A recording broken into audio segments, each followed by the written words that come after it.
అత్యంత ఘోరమైన ప్రమాదం. ఈ ప్రమాదంలోని ఒక సీనియర్ ఐఏఎస్ అధికారి చనిపోయారు.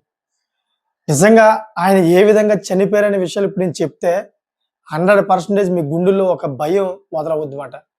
ఎందుకంటే ప్రెజెంట్ సిట్యుయేషన్ అలా ఉంది. ఈ వేసవి కాలంలోని వేడి పెరిగిపోవడంతోటి ఎక్కడికక్కడ ఏసీలు బ్లాస్ట్ అయిపోతా ఉన్నాయి. సో, ఈ ఏసీ బ్లాస్ట్ అయ్యే ఈ సీనియర్ ఐఏఎస్ అధికారి అయితే చనిపోయారు. నిజంగా చాలా బాధాకరమైన విషయం.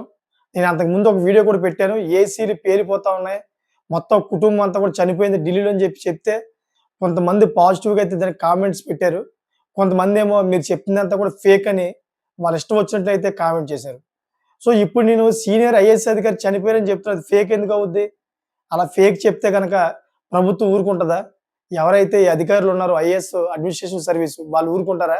ఏదైనా ఇన్సిడెంట్ జరిగిందంటే ఆ ఇన్సిడెంట్ రియాలిటీకి అంతా కూడా తీసుకొచ్చి మీ ముందు పెట్టి మిమ్మల్ని ఏ విధంగా అలర్ట్ చేయాలనే విషయాలన్నీ కూడా మీ ముందుకు చెప్తా ఉంటాను. అంతేగాని ఎటువంటి ఫేక్ స్టోరీలు తీసుకొచ్చి మిమ్మల్ని అయితే నేను భ్రమ పెట్టనమాట. సో, ఇది రియల్‌గా జరిగింది ఇదంతా కూడాను. సో, దాంట్లోని ఆయనే కాకుండా ఆయన కొడుకు కూడా పాపం తీవ్రమైన గాయాలు బలయ్యారు. ఆయన పరిస్థితి కూడా చాలా దారుణంగా ఉంది. ఆయన కిమ్స్ హాస్పిటల్‌లో అయితే ప్రెజెంట్ ఆయన ట్రీట్మెంట్ చేసుకుంటా ఉన్నారు. ఎప్పుడైతే ఏసీ పేలిందో, ఏసీ పేలినప్పుడు ఆల్రెడీ ఆ ఇంట్లోని నలుగురు ఉన్నారని చెప్పేసి తెలుస్తోందన్నమాట. సో, ఎమ్మటనే ఆ యొక్క బ్లాకు స్థానికులందరూ కూడా ఎమ్మటనే ఆ బ్లాక్‌లో నివసిస్తున్నటువంటి ఎవరైతే స్థానికులు ఉన్నారో వాళ్ళందరూ కూడాను ఎమ్మటనే అలర్ట్ అయ్యి పోలీసులకి ఇన్ఫార్మ్ చేస్తే పోలీసులు, ఫైర్ ఇంజిన్ అందరూ కూడా వచ్చి అయన్నీ కూడా సద్దుమణిగేలాగైతే చేస్తా ఉన్నారు గానీ అప్పటికే జరగవలసిన ఘోరం జరిగిపోయింది. సో, చూసారు కదా చాలా దారుణం. అసలు ఎక్కడ జరిగింది? ఇదంతా కూడా ఐఏఎస్ ఎవరు అనే విషయాలు ప్రతీదీ మీకు చెప్తాను. అంతేకాకుండా మిమ్మల్ని కూడా అలర్ట్ చేసే విధంగా కొన్ని పాయింట్లు చెప్తాను. ఆ పాయింట్‌లని మీరు గుర్తుంచుకోండి. అప్పుడే మీకు ఏసీ బ్లాస్ట్ అవ్వదు. లేని పక్షంలో అయితే గనక ఇటువంటి ప్రమాదాలు జరుగుతా ఉన్నాయి. ప్రాణాలు కూడా పోతా ఉన్నాయి. సో, ఇదంతా ఎక్కడ జరిగిందంటే ఢిల్లీలో జరిగింది. ఢిల్లీలోని ఎవరైతే ఒక మాజీ సీనియర్ అధికారి ఉన్నారో ఆయన మన సీసీఎస్ ఏదైతే ఉందో దానికి చైర్మన్ కూడా చేశారన్నమాట. చాలా రంగాల్లోని ఆయన యొక్క ప్రతిభను కూడా చూపించారు. అటువంటి సీనియర్ మోస్ట్ ఐఏఎస్ ఆయన.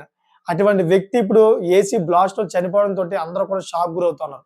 మొత్తం దేశవ్యాప్తంగా షాక్ గురవుతుందన్నమాట.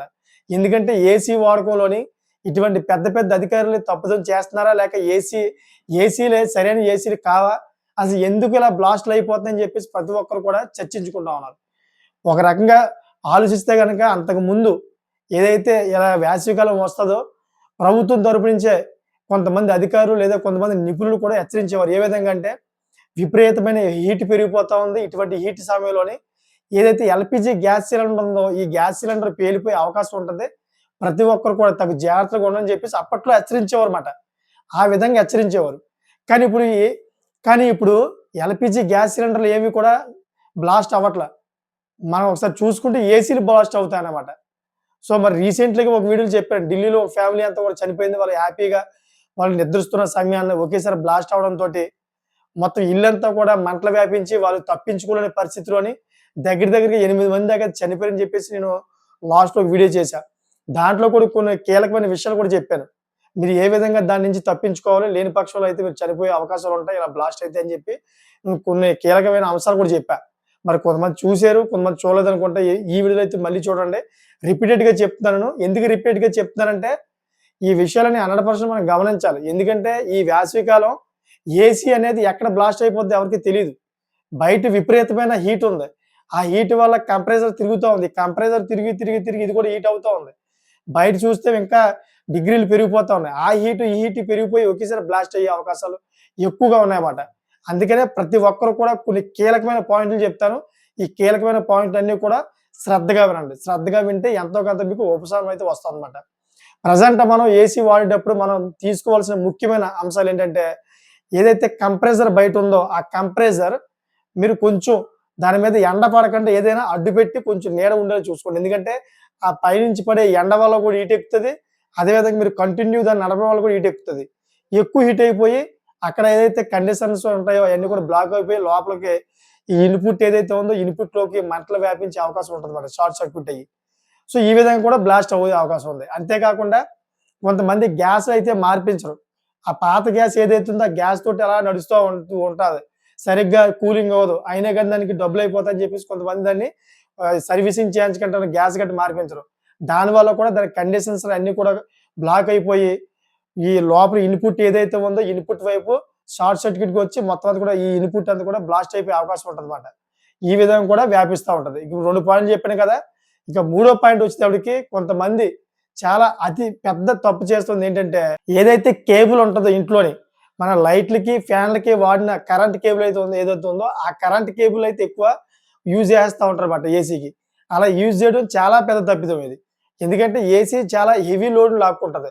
ఎప్పుడైతే ఇలాగ హెవీ లోడ్ లాక్కుంటదో, ఏదైతే మనం ఈ లైటు అదే విధంగా ఈ ఫ్యాన్‌కి సంబంధించిన ఈ కేబుల్ ఉందో, ఈ కేబుల్ చాలా తక్కువ వాట్స్‌తో ఉంటదన్నమాట.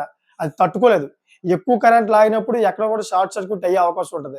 అలా ఎప్పుడైతే షార్ట్ సర్క్యూట్ అవుతదో, ఈ ఇన్పుట్ ఏదైతే మనకి ఏసీ ఉందో, ఆ ఇన్పుట్ ఏసీ బ్లాస్ట్ అయ్యే అవకాశం ఉంటది. ఇన్పుట్ ఏసీ బ్లాస్ట్ అయితే గనక తెలుసు కదా! ఏ విధంగా మంటలొచ్చేస్తాయో. విపరీతమైన మంటలు, అదే విధంగా పొగ కూడా వ్యాపించే అవకాశం ఉందన్నమాట. దాని నుంచి తప్పించుకోవడం చాలా ప్రమాదకరం. సో, ఇది 3 పాయింట్లు అయిపోయినాయి కదా! ఇంకా 4 పాయింట్ వచ్చేసరికి చాలామంది సర్వీసింగే చేయించరన్నమాట. ఏదైతే ఏసీ పైన నెట్ ఒకటి ఉంటది. ఆ నెట్‌ని తీసేస్తే గనక మీరు అక్కడ మీకు మొత్తం అంతా కూడా డస్ట్ పేరుకుపోయి ఉంటది. ఆ నెట్ తీసుకెళ్ళి నీట్‌గా క్లీన్ చేసుకోవాలి. ప్రతి వారానికి ఒకసారి దాన్ని క్లీన్ చేసుకుంటే ఏసీ ఏదైతే ఉందో అది నీట్‌గా మీకు కూలింగ్ ఇస్తదన్నమాట. దానివల్ల కూడా బయట నుంచి ఎయిర్ అది లాక్కోలేక కొద్దిగా ఇబ్బంది పడే అవకాశం ఉంటదన్నమాట. అంతేకాకుండా మీకు డౌట్ వచ్చినప్పుడల్లా కూడా ఏసీని సర్వీసింగ్ చేయించుకోవాలి. అంటే బయట ఏదైతే కంప్రెసర్ ఉందో అది, అదే విధంగా ఇన్పుట్ ఏదో ఉందో అదంతా కూడా వాటర్ సర్వీసింగ్ చేసి నీట్‌గా ఎక్కడెక్కడైతే డస్ట్ అంతా పేరుకుపోయిందో డస్ట్ అంతా కూడా రిమూవ్ చేస్తారన్నమాట ఏసీ టెక్నీషియన్స్. ఇయన్నీ గుర్తుపెట్టుకుంటే ఎటువంటి ప్రమాదం జరగదు. లేకుండా ఇలా కాకుండా మీ ఇష్టానుసారంగా ఏసీని వాడేసి దాన్ని పట్టించుకోకుండాను వాడినన్నాళ్ళు వాడేసి పోయిన తర్వాత పక్కన పడేద్దాం అని చెప్పేసి ఆలోచనలో ఉంటారు చూసారా? అటువంటి ఇళ్లల్లోనే ఇటువంటి ఇనిషియేటివ్స్ జరుగుతా ఉన్నాయి. దయచేసి ప్రతి ఒక్కరు కూడా గమనించండి. మీరు ఏసీ వాడేటప్పుడు ఏసీకి పాటించవలసిన పద్ధతులు ఏవైతే ఉన్నాయో ఆ పద్ధతుల్ని కనీసమైనా మీరు పాటించాలి. లేని పక్షంలో ప్రమాదం పొంచే అవకాశం ఉంటదన్నమాట. ఎందుకంటే అది కరెంట్‌తో సంబంధించిన ఎలక్ట్రానిక్ ఐటెమ్ అది. కరెంట్ షార్ట్ సర్క్యూట్ అయిందంటే లోపల గ్యాస్ కూడా ఉంది కాబట్టి విపరీతంగా పెద్ద బ్లాస్ట్ అయ్యే అవకాశం ఉంటుంది. అదేవిధంగా ఆ బ్లాస్ట్ కూడా లోపల ఇన్పుట్ అయ్యే అవకాశం ఉంటదన్నమాట. ఇప్పుడు ఆ ప్రమాదంలోనే ఒక సీనియర్ ఐఏఎస్ ఆఫీసర్ అయితే చనిపోయారు. చాలా బాధాకర విషయం. ఆయన చేసిన సేవలు ఇంత అంత కాదు నిజంగా. ఎందుకంటే రిటైర్మెంట్ అయిపోయిన వ్యక్తి కాబట్టి ఎన్నో పెద్ద పెద్ద పదవుల్లో ఆయన అధికారిగా ఉండి దేశ సేవ చేసి విశ్రాంతి తీసుకుంటా ఉన్నారన్నమాట ఢిల్లీలోని వాళ్ళ యొక్క ఫ్లాట్‌లో. ఆ ప్లాట్‌లో వాళ్ళ కుటుంబ సభ్యులతో ఉన్న సమయంలోని ఈ బ్లాస్ట్ అయింది. ఆ బ్లాస్ట్ జరిగినప్పుడు తన కొడుకు కూడా ఉన్నాడు. కొడుకు పాపం తన తండ్రిని కాపాడదామని చెప్పేసి ఎన్నో ప్రయత్నాలు చేశారు. ఆ ప్రయత్నాల్లో కూడా పాపం తన కొడుకు కూడా తీవ్రమైన గాయాలయ్యాయన్నమాట. ఎందుకంటే మొత్తం ఫైర్ అయిపోయింది. ఏసీ బ్లాస్ట్ అంటే మామూలు విషయం కాదు. చాలా ఎక్కువ ఫైర్ అవుద్దన్నమాట. సో, తన కొడుకు కూడా ఇప్పుడు విషమ పరిస్థితిలో ఉన్నారు. కిమ్స్ హాస్పిటల్‌లో అండర్ ట్రీట్మెంట్ జరుగుతోంది. సో, అందుకనే ప్రతి ఒక్కరికి నేను హెచ్చరిస్తా ఉన్నాను. అలర్ట్ చేస్తా ఉన్నాను. ఏసీ వాడే విషయంలోని మీరు ఎప్పుడు కూడా పద్ధతులు ఏవైతే ఉన్నాయో, ఆ పద్ధతుల్ని ఎప్పుడు కూడా పాటించండి. ఎప్పుడు మీరు నిర్లక్ష్యం చేయొద్దు. ప్రత్యేకించి అయితే చాలామంది నిర్లక్షిస్తా ఉన్నారు. వాళ్ళ గురించి ఈ వీడియో చేస్తా ఉన్నాను. మీరు అలా నిర్లక్షించడం వల్లే ఇటువంటి బ్లాస్ట్‌లు అయ్యే అవకాశం ఉంది. ఏదైతే పాత ఏసీలు ఉంటాయో, పాత ఏసీలు తీసుకొచ్చి సరైన కండిషన్ నుంచి ఏసీలు కూడా తీసుకొచ్చి వాళ్ళు ఫిక్స్ చేసుకొని నడిపిస్తా ఉంటారు. ఏదో నడిచిపోతుందిలే ఈ వేసవికాలం పోయిన తర్వాత చూద్దాం అని చెప్పేసి. ఎందుకంటే అలా అనుకోవడం వల్ల మీ ఇంట్లో ఏదైతే కేబుల్ ఉంటదో కేబుల్ కూడా సరైన కేబుల్ కాదది. ఏసీ ఎక్కువ లోడ్ లాక్కుంటది. పాత ఏసీ ఇంకెక్కువ బాగా లాక్కుంటదన్నమాట. సో, పాత ఏసీ అదే విధంగా ఇంట్లో కేబుల్ ఏమో తక్కువ పవర్ కేబుల్ పెడతా ఉంటారు. ఈ రెండిటికి మ్యాచ్ అవ్వదు. ఒకేసారి బ్లాస్ట్ అయ్యే అవకాశం ఉంటదన్నమాట. అందుకనే ప్రత్యేకించి ఈ వీడియో చేయడానికి ప్రధానమైన కారణం ప్రతి ఒక్కరు కూడా నేను హెచ్చరిస్తుంది ఒకటే ఏసీ వాడే విధానం ఏదైతే ఉందో దాన్ని క్రమబద్ధంగా అయితే మీరు పాటించి ఆ పద్ధతుల్ని వాడండి. దయచేసి మీకు ఎటువంటి ప్రమాదం అవ్వదు. లేని పక్షంలోనే 100% మీకు ఈ ఎఫెక్ట్ అయ్యే అవకాశం ఉంటది. మీకు ఒక డౌట్ రావచ్చేమో అక్కడ ఐఏఎస్ అధికారి కదా! అంత పెద్ద ఐఏఎస్ అతను చాలా వెల్ అండ్ సెటిల్డ్ ఫ్యామిలీ. వాళ్ళ దగ్గర పాత ఏసీలు ఎందుకుంటాయి? ఒకవేళ కొత్త ఏసీలు ఉన్నా కూడా వాళ్ళు కూడా మెయింటైన్ చేసుకొని ఉంటారు కదా! అని మీరు అనొచ్చు మాట. ఇక్కడ పోలీసులు ఎంక్వైరీ ఏదైతే చేశారో ఇతను ఏ విధంగా చనిపోయాడని చెప్పారో దాంట్లో కొన్ని కీలకమైన అంశాలు చెప్తానండి. పోలీసులు ఏం చెప్పారో తెలుసా మీకు? ఐఏఎస్ అధికారి ఎవరైతే ఉన్నారో ఏసీ బ్లాస్ట్ అవ్వడం వల్ల చనిపోయాడని చెప్పేసి క్లియర్ కట్‌గా అయితే ఆయన మెసేజ్ ఇచ్చారు. వాళ్ళ ఎంక్వైరీలో. అది ఏ విధంగా జరిగి ఉండొచ్చు? దాన్ని బాగా లోతుగా ఎంక్వైరీ చేస్తే అది షార్ట్ సర్క్యూట్‌గాని అవ్వచ్చు. లేదా ఔట్‌డోర్‌లో ఏదైతే కంప్రెసర్ ఉందో ఆ కంప్రెసర్ బాగా కండిషన్స్ అన్నీ కూడా బ్లాక్ అయిపోయే అవకాశం కూడా ఉండొచ్చు. ఎందుకంటే డస్ట్ కూడా లాక్కుంటది. హీట్ కూడా ఎక్కువైపోయే అవకాశం ఉంటది. దాన్ని షార్ట్ సర్క్యూట్ అయ్యి ఇన్‌పుట్ కూడా పేలిపోయే అవకాశం ఉంటదన్నమాట. సో, ఈ విధంగా జరిగే అవకాశం ఉంటదన్నమాట. సో ఐఏఎస్ అధికారి అని చెప్పేసి లేదా బోల్డ్ డబ్బులు ఉన్నాయని చెప్పేసి అని కాదు అక్కడ. 100% ఏసీని మెయింటైన్ చేయాలి. ఏమాత్రం అశ్రద్ధ చేసినా గానీ అది ఏదో విధంగా పేలిపోయే అవకాశం ఉంటది కాబట్టి ప్రతి ఒక్కరు కూడా ఈ వీడియోని షేర్ చేసి ఇంకొంతమందికి తెలియపరచడం వల్ల మనం అందరం కూడా కాపాడుకునే వాళ్ళం అవుతాం. ప్రతి ఒక్కరు కూడా. సో దీని మీద ఒక మంచి కామెంట్ చేయండి. ఈ కామెంట్ ఎలా ఉండాలంటే ఈ ఏసీకి సంబంధించిన మీకు కొన్ని విషయాలు తెలిస్తే గనక, మీకు అవగాహన ఉంటే గనక కామెంట్ చేయండి. ఆ కామెంట్ చూసి కూడా చాలామంది నేర్చుకుంటారనమాట. వాళ్ళు సరైన పద్ధతిలోనే ఏసీ వాడతారు. సో చూసారు కదా, ఇటువంటి లేటెస్ట్ ఇన్ఫర్మేషన్ కోసం నా ఛానెల్‌ని ఎప్పటికప్పుడు మీరు సబ్స్క్రైబ్ చేసుకోండి.